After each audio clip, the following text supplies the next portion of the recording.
Children, today we are going to start with a new topic, relations and functions. So in that topic, let's talk about relation first. Right? What are relations? If in any two sets A and B, if A is related to B, then it will form a relation. Right? What are sets? A collective well-defined objects, a set of well-defined objects. And in that relation, try to understand some terminology first. First is ordered pair. Ordered pair means pairs in order. Suppose there is any set which has element A, B and C. And we make an order of a set that A is the father of B. Is a relation A is the father of B. Can we write B is the father of A? Is that possible? No, it is not possible. That means in ordered pair, order is fixed. Right? If we say that A is the father of B, we cannot say B is the father of A. Then this term will be wrong. This terminology will be incorrect. So we cannot say that A comma B is equal to B comma A. So in ordered pair, order is fixed. Right? Let's take example of two sets. Set A comma B and set B, X comma Y. So if we find Cartesian product A cross B, that means A is related to Y. Remember children, when we are calculating A cross B, that means the element of A will come in first position of the ordered pair and the element of B will come in second position of the ordered pair, always. When we are calculating B cross A, then the element of B will come in first position and the element of A will come in second position. That means here we are calculating all the possibilities how we can make A and B together. Right?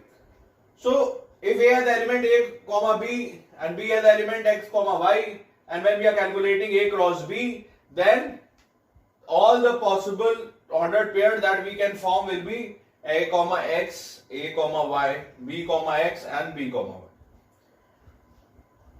And if we calculate B cross A, then you can say the ordered pairs will be, the elements of B will come in first place, X comma A, X comma B, Y comma A, Y comma.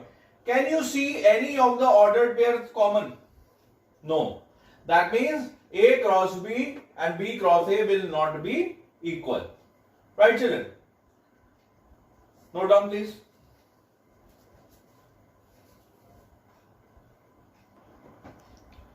So children, if we define Cartesian product, we can say that for the given two non-empty sets A and B, the Cartesian product A cross B is a set of all ordered pair of the elements from A and B.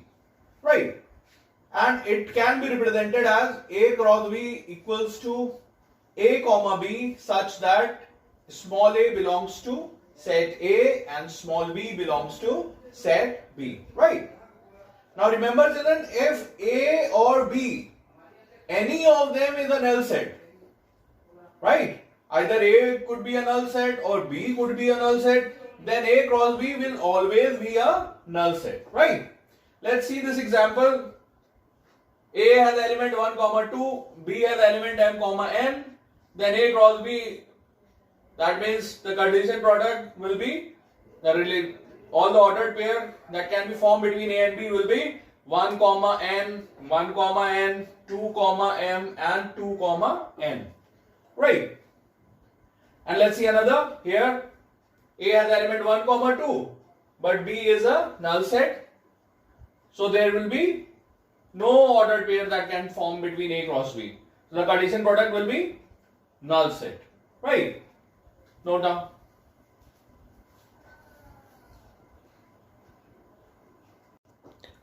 Okay, children, let's see few more important points.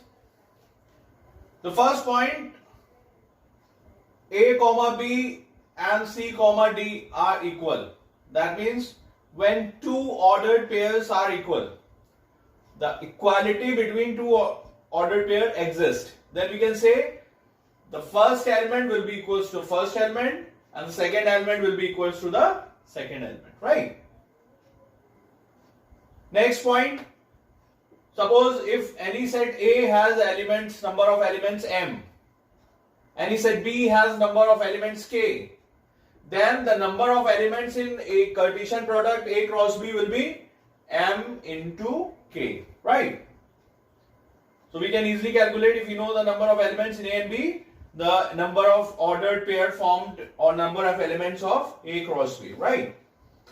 Now third point says, if A and B are non-empty set and any one of them, among them any one is infinite set, right? Then A cross B will also be infinite set. Just remember, anyone is infinite, either A could be infinite or B could be infinite, then A cross B will be a infinite set. See next point.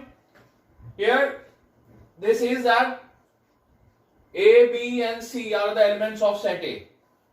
So if we calculate A cross A, then these are the elements that we'll get: A comma A, A comma B, A comma C, B comma A, B comma B, B comma C. Similarly, C comma A, C comma B, C comma C, right?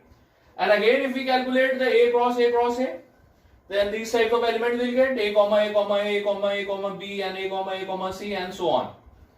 So when we are calculating the ordered pair of this A cross A, then somewhere at some point we'll get this ordered pair A comma B comma C.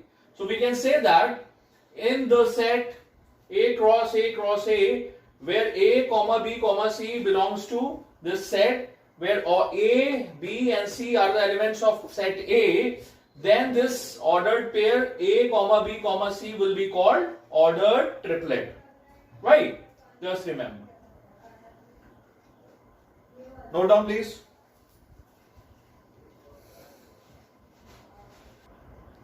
Okay, let's see few sums, children, from the first exercise. In this sum, the question is, if P is 7, 8, Q is 5, 4, 2, find P cross Q and Q cross P. Right? So when we are calculating P and Q, P cross Q, that means the element of P will come in first place and the element of Q will come in second place. So the ordered pair form will be 7, 5, 7, 4, 7, 2, 8, 5, 8, 4 and 8, 2. Similarly, in the second, if Q cross P we are calculating, then the elements of Q will come in first place and the elements of P will come in second place. So putting the element of Q in first place, we'll get the ordered pair 5, 7, 4, 7 and 2, 7, and 5, 8 and 4, 8 and 2, 8, right? So these are all the possible ordered pairs of the Cartesian product P cross Q and Q cross P, right? Now in this sum, we are given with A cross B. A cross B is given, and the question is find A, B and B cross A. So first we have to calculate the element set A, set B, and then we have to find the Cartesian product of B cross A, right children?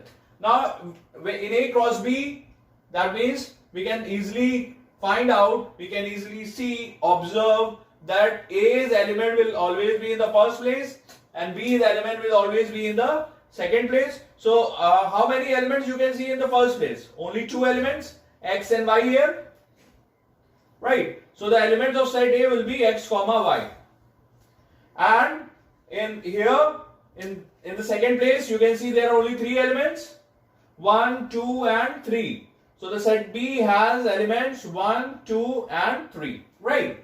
Now we know set A and set B. If we have to find the Cartesian product B cross A, then we can form the ordered pair of B cross A, all the possible ordered pair. So the ordered pairs will be putting the elements of B in the first place. We can form 1, X, 2, X, 3, X, then 1, Y, 2, Y and 3, Y. So this is the Cartesian product of B cross A. Right children? Note down please. Okay, let's see another sum children. In this sum, the elements of A are 1, 2, B has element 1, 2, 3, 4, C has element 5, 6 and D has element 5, 6, 7, 8, right? Now the question says verify that A cross B intersection C is equals to A cross B intersection A cross C. Now we know the elements of B, we know the elements of C, and we have studied set theory. Intersection means the common elements of B and C. Can you see, children, any element common in B and C? There is no element common, so the intersection of B and C will be a null set. So A cross B intersection C. We have discussed, if any A or B be a null set, that means the Cartesian product will be also be a null set. So the Cartesian product of A and B intersection with C will be also a null set, right? So we have calculated this left hand side, right, LHS here. And if we calculate RHS, in RHS we have to calculate the value of A cross B. So if the Cartesian product of A and B will be this 1, 1, 1, 2, 1, 3, 1, 4 and so on. Cartesian product of A, C will be this 1, 5, 2, 5, 1, 6 and 2, 6. Here we have to find the intersection of both the Cartesian products A cross B and A cross C. So children, can you see any ordered pair common in between these two products? There is no ordered pair common. So the intersection of A cross B and A cross C will also be a null set. So hence we can say that left hand side and right hand side both are equal, both are null set. Therefore A cross B intersection C is equal to A cross B intersection A cross C. Right children? Note down please.